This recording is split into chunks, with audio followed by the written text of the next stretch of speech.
안녕하세요, 올챙이 트레이더입니다. 100만원을 하루만에 1억으로 만들어준 매매기법 제10장 이동평균선 100% 활용하기입니다. 시장 참여자라면 무조건 들어봤을 만한 가장 기본적인 지표입니다. 우선 이동평균선에 대하여 간략하게 설명드리자면, 이동평균선이란 영어로 Moving Average, 약자로 MA라고도 부르며 한국 줄임말로는 이평선이라고도 부릅니다. 설정한 기간 동안의 주가를 평균낸 값으로 그 값을 곡선으로 표기한 지표라고 생각하시면 됩니다. 예를 들어 5일 이동평균선은 5일간의 주가를 평균낸 값이고 20일 이동평균선은 20일간의 주가를 평균낸 값입니다. 말 그대로 현재 이동 중인 값의 평균을 선으로 나타낸, 설정한 기간부터 현재까지 실제 주가 데이터베이스를 한눈에 볼 수 있도록 표기해준 신뢰도가 아주 높은 지표라고 생각하시면 됩니다. 물론 코인이나 주식시장에 참여한 대부분의 사람들은 이동평균선에 대하여 많이 들어보셨을 겁니다. 그런데 설정하는 이평선의 주기가 왜 5일인지, 7일인지, 10일인지, 20일인지 그냥 남들이 이렇게 설정하고 매매하라고 했으니까 무작위로 설정해놓고 지표를 참조하시는 분들이 99% 이상일 겁니다. 통상적으로 일주일간의 거래 이동평균을 확인하고 싶다면 7일 이동평균선을 확인하는 게 맞지만, 일주일 중 주말, 토요일과 일요일 2일은 거래 가능일로부터 제외되므로 주식시장에서는 일주일간의 이동평균을 보기 위해서는 5일선을 가장 기본으로 사용하며, 한 달에 주말 4번, 최소 8일은 제외되므로 한 달간의 이동평균을 보기 위해서는 20일 이동평균선을 사용하는 편입니다. 즉 5일과 20일의 이동평균선은 주식시장에서 일주일간의 주가 이동평균과 한 달간의 주가 이동평균을 지표로 형상화하여 그려낸 것이라고 보시면 됩니다. 물론 이 5일과 20일 이동평균선이 코인 시장에서도 사용하는 분이 있긴 하지만, 코인 시장은 365일 24시간 1분 1초 빠짐없이 장이 항상 열려 있습니다. 그러므로 가장 근사값에 가까운 이동평균을 사용하기 위해서는 저의 경우 일주일간의 이동평균을 참조하기 위하여 주말을 제외한 5일 이동평균선이 아닌 7일 이동평균선을 가장 베이스로 참조하며, 한 달간의 이동평균을 참조하기 위해서 일주일에 최소 하루 정도는 거래의 강도와 빈도가 낮아진다고 전제하므로 20일 이동평균선이 아닌 25일 이동평균선을 참조합니다. 그리고 중장기적인 관점에서의 참조지표로 99일선과 130일선을 사용합니다. 그런데 이 이동평균선을 5일 이동평균선과 20일 이동평균선으로 설정하여 주식시장 베이스의 세팅값을 참조하여 매매하라는 수많은 블로그들과 강의 자료들이 너무나 많더라고요. 물론 케바케일 수 있습니다. 누구는 이게 맞고 저게 맞을 수 있습니다. 하지만 방금과 같이 설명드린 대로 이동평균선이라는 지표는 설정한 기간 동안에 가장 신뢰도 있는 이동평균의 곡선을 실제로 움직이고 있는 주가의 데이터베이스를 기준으로 두고 만들어진 참조 지표이기 때문에, 주식시장과 달리 24시간 장이 열려있는 코인 시장에서는 7일선과 25일선이 훨씬 더 효력있는 이동평균선이라고 생각합니다. 이동평균선 설정하는 방법과 참조 및 활용하는 방법에 대하여 자세하게 알려드리기 이전에 제가 방금 말씀드린 내용을 쉽게 이해시켜드리기 위하여 한 가지 예를 보여드리겠습니다. 우선 루나 클래식 코인을 기준으로 설명드리겠습니다. 자, 여기 보이시는 이 차트는 루나 클래식 코인의 주봉 차트입니다. 7일선과 25일선 세팅을 해놨고요. 보시는 것처럼 12월 4일부터 약 3주간 원웨이로 하락합니다. 주식시장에서는 5일선과 20일선을 가장 기본으로, 코인 시장에서는 주말을 포함한 7일선과 한 달의 이동평균을 참조하려면 25일선을 참조한다고 했죠. 3주간 원웨이로 하락하는 이 차트에서 정확히 7일선을 지지선으로 삼아 4주차 윗꼬리 부근까지 반등한 뒤 하락하는 모습을 볼 수가 있습니다. 그리고 다시 7일선을 뚫고 하락하여 정확히 5주차에 25일선을 지지선으로 삼아 1월 10일 현재 기준으로 50%가량의 반등이 나타나죠. 정확하게 7일선과 25일선에서 반등이 나타나며, 7일선과 25일선 이 두 개의 가장 기본적인 이동평균선은 지지의 반등의 자리를 찾기 위한 알맞은 참조지표임을 두 눈으로 확인할 수가 있습니다. 그런데 이 7일선과 25일선을 대부분 사용하고 있는 5일선과 21선으로 변경하면 어떻게 될까요? 바로 변경해 보겠습니다. 7일선을 5일선으로 변경하고 25일선을 21선으로 변경하면, 보시는 것과 같이 5일선에서는 약반등의 지지 라인을 확인할 수가 없으며, 21선 또한 25일선과 달리 지지와 반등하는 자리 정확도가 확연히 낮아진 것을 볼 수가 있습니다. 자, 그럼 일봉에서 5일선과 7일선 그리고 21선과 25일선을 한번 비교해 보겠습니다. 먼저 보라색이 5일선이고 노란색이 7일선입니다. 상승하는 추세에서도 5일선보다는 7일선이 지지선의 역할을 하는 것이 보이고, 하락하는 추세에서도 7일선이 5일선보다 훨씬 더 명확한 자리에서 저항의 구간을 나타내줍니다. 보시면 7일선은 캔들이 아래로 내려가지 않도록 지지선의 역할을 제대로 해주고 있지만, 5일선의 경우 지지선의 붕괴인지 아니면 다시 지지의 역할을 하고 있는지 포괄적으로 봤을 때 해석하기 어려울 수 있습니다. 자, 5일선과 21선 대신 7일선과 25일선을 사용해야 하는 이유에 대하여 조금 과할 정도로 자세하게 말씀드린 것 같은데, 지피지기 백전백승이라는 말이 있죠. 내가 지금 이 땅을 삽질하며 파고 있는데 왜 파고 있는지도 모르고 삽질에만 열중하는 사람이 태반이기 때문에 일부러 개념에 대하여 자세하게 말씀드렸습니다. 여러 번 말하지만 알고 모르고는 하늘과 땅 차이입니다. 자, 이제 이동평균선의 개념과 그 숫자가 내포하고 있는 의미가 무엇인지 아주 정확하게 이해하였으니, 이 지표를 매매의 참조지표로 100% 활용하는 방법에 대하여 확실하게 알려드리겠습니다. 우선 지표를 추가하는 방법에 대하여 먼저 알려드리겠습니다. 좌측 상단에 테크니컬 인디케이터를 클릭해 주신 뒤 영어로 MA라고 치시면 무빙 에버리지라는 지표가 나타납니다. 클릭해 주시면 이렇게 좌측 상단에 MA와 숫자가 써져 있는 이동평균선 지표가 추가된 것을 확인하실 수가 있습니다. 우리는 7일선, 25일선, 99일선, 131선 총 4개의 이동평균선 지표를 사용할 것이기 때문에 첫 번째 추가한 것과 동일하게 3번 더 반복하여 지표를 추가해줍니다. 자, 그럼 이렇게 4개가 추가되겠죠. 첫 번째 지표 우측 톱니바퀴 모양의 세팅을 눌러준 뒤 인풋 항목에 랭스 우측에 7을 기입 후 OK를 눌러줍니다. 동일하게 나머지 3개도 25, 99, 130을 기입해줍니다. 그러면 이렇게 보시는 것처럼 차트에 곡선들이 추가된 것을 확인하실 수가 있습니다. 가장 최근의 이동평균선을 밝은 색상으로 세팅해주시고 가장 숫자가 높은 이동평균선을 어두운 색상으로 세팅해주시면 됩니다. 그러면 이렇게 한눈에 보기가 편하죠. 자, 이제 이동평균선의 성질에 대하여 설명드려보겠습니다. 첫 번째로 이동평균선은 지지와 저항의 역할을 합니다. 이걸 모르는 사람이 누가 있냐고요? 네, 거의 다 알고 있습니다. 그런데 이평선이 지지와 저항의 역할을 한다는 것을 알고 있지 어디서 지지의 역할을 하고 어디서 저항의 역할을 하는지 99%가 제대로 모르고 있습니다. 캔들이 이동평균선 위에 위치해 있다면 이동평균선은 캔들의 지지 역할을 합니다. 그리고 이 캔들이 이동평균선 아래에 위치해 있다면 이동평균선은 저항의 역할을 합니다. 이동평균선은 지지선과 저항선의 역할을 하며 상승하는 추세에서는 눌림목 구간의 반등 지점을 찾는 데 사용되며 하락하는 추세에서는 저항 구간의 데드캣 지점을 파악하는 데 사용됩니다. 그런데 이평선은 한 가지 특징을 갖고 있습니다. 시간봉의 주기가 길면 길수록 지지와 저항의 정확도는 높아지고 시간봉의 주기가 짧으면 짧을수록 지지와 저항 라인의 정확도는 낮아집니다. 그 이유에 대해서는 앞전에 업로드한 볼린저 밴드 강의에서도 설명드렸지만 짧은 시간봉에서 캔들이 이평선을 상하로 돌파하는 주기는 당연히 일봉 혹은 주봉보다 훨씬 더 자주 일어납니다. 예를 들자면 1시간봉 기준 캔들은 1시간 동안 1개가 생성되지만 1분봉 기준 캔들은 1시간 동안 60개가 생성됩니다. 이것은 곧 이평선의 지지가 붕괴되고 저항선을 돌파하는 주기가 1분봉이 1시간봉에 비해서 60배나 많다는 뜻이기도 합니다. 그리고 그 주기가 높은 데다가 변동폭은 1시간 캔들에 비해 터무니없이 작습니다. 이것을 이해했다면 시간봉의 주기가 길면 길수록 가장 효력 있는 지지선과 저항선을 파악하는데 도움이 된다는 것을 알 수가 있습니다. 백문이 불여일견 예제를 통하여 보여드리겠습니다. 보시는 것은 루나 클래식의 1분봉 차트입니다. 7일선을 지지선으로 삼아 상승과 하락을 정말 빠르게 반복하고 99일선, 131선을 붕괴해주고 다시 몇십 분이 지나지 않아 상승합니다. 1분봉 기준의 이평선을 지지와 저항 구간의 참조지표로 활용하는 것은 전혀 도움이 되지 않는 것을 볼 수가 있습니다. 오히려 매매에 혼동만 가져다 주겠죠. 이렇게 수도 없이 돌파와 붕괴를 반복한다면 미쳐버리고 말 겁니다. 그럼 반대로 4시간봉 기준 이평선을 확인해 보겠습니다. 이평선을 기준으로 캔들이 이평선보다 위에 있으면 이평선은 지지의 역할을, 아래에 있으면 저항의 역할을 한다고 했었습니다. 7일선 위에서 상승하고 있는 이 4시간봉 캔들들은 7일 지지선이 붕괴되었지만 곧바로 다시 상승합니다. 이 구간에서 캔들은 7일선 밑에 있지만 25일선 기준으로는 캔들이 위에 위치해 있기 때문에 7일선 다음으로 25일선이 강력한 두 번째 지지 구간 역할을 합니다. 그리고 하락 추세 구간에서도 캔들이 25일선 밑에 위치하고 있어 저항을 막고 계속해서 하락하지만 여전히 캔들은 99일선 위에 위치해 있기 때문에 정확히 99일선에서 반등이 나타납니다. 다음으로 일봉 차트를 보여드리겠습니다.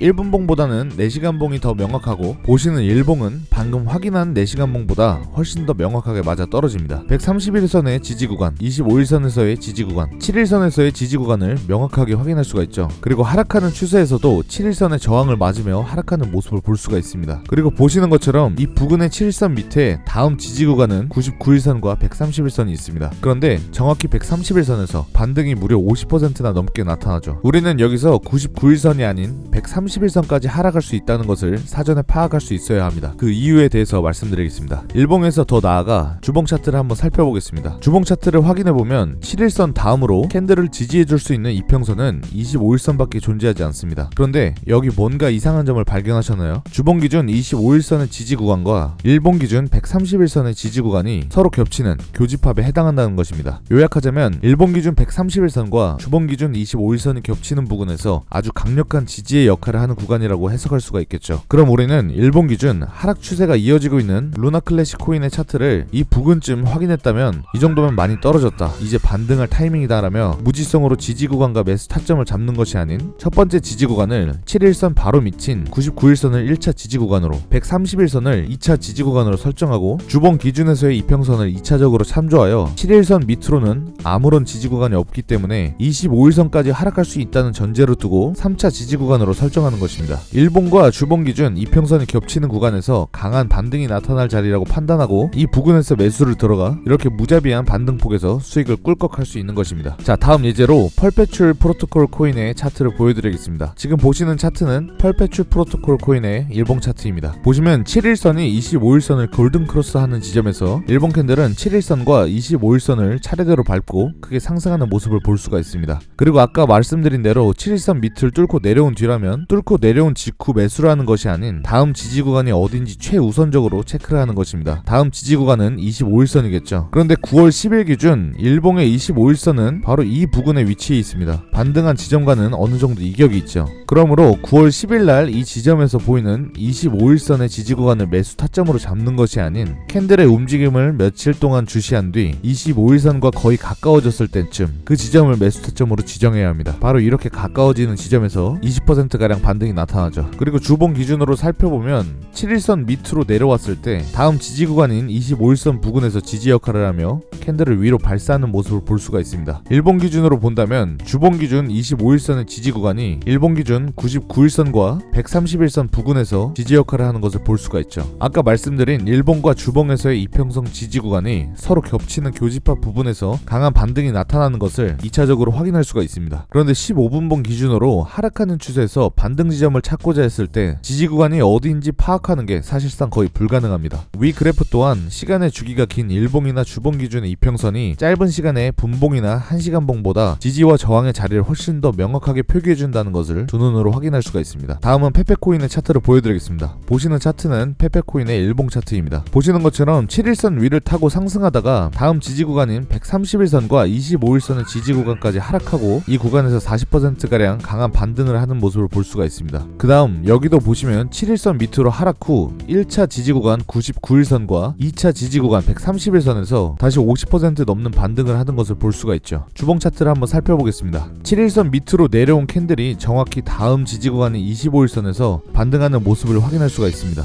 아까와 같이 일봉과 주봉 기준 이평선 지지 구간의 교집합 부근에서 반등이 나타나죠. 자, 내용을 정리해보자면 1분봉, 5분봉, 15분봉, 1시간봉 등 주기가 짧은 시간봉의 이평선을 기준으로 지지와 저항의 자리를 분석하는 것이 아닌 4시간봉, 일봉, 주봉 기준의 이평선을 참조하여 지지와 저항이 서로 겹치는 교집합 부분이 있다면 그 자리에서 아주 높은 확률로 반등 혹은 하락이 나타날 것이라는 참된 참조지표로 활용할 수가 있습니다. 주식시장에서 사용하는 5일선, 21선이 아닌 7일선, 25일선을 이평선으로 사용하는 것이 매매의 참조지표로 적합하다는 것, 포괄적인 시간봉일수록 지지와 저항이 강력하다는 것, 이평선은 최소 4시간봉 이상의 차트에서만 사용해야 한다는 것, 위 중점적인 내용들을 잘 습득하신다면 눈부시게 발전하신 걸 느낄 수 있을 겁니다. 만약 이 내용을 모른 채 매매에 임했다면 정말 끔찍하지 않을까요? 이런 7일선 밑에서 두드려 맞으며 하락하고 있는 차트에서 왠지 나 버리고 떡상할 것 같은데 하며 매수할 확률이 굉장히 높아질 것이며 대부분은 매매 기준이 없기 때문에 이런 자리에서 무지성 진입을 하고 존버하다가 뚝배기가 터져서 엉엉 울게 되겠죠. 코인 시장은 굉장히 보수적이고 안전하게 리스크를 최소화하며 매매해야 우상향 롱런을 할 수가 있습니다. 오늘 강의 심화 내용과 자세한 적용 방법 및 예제들은 전자책에 업데이트할 예정입니다. 제가 직접 작성한 수익률 10000% 매매 전략 전자책은 본문 링크를 통하여 접하실 수 있습니다. 자, 그럼 저는 다음 강의 영상에서 뵙겠습니다.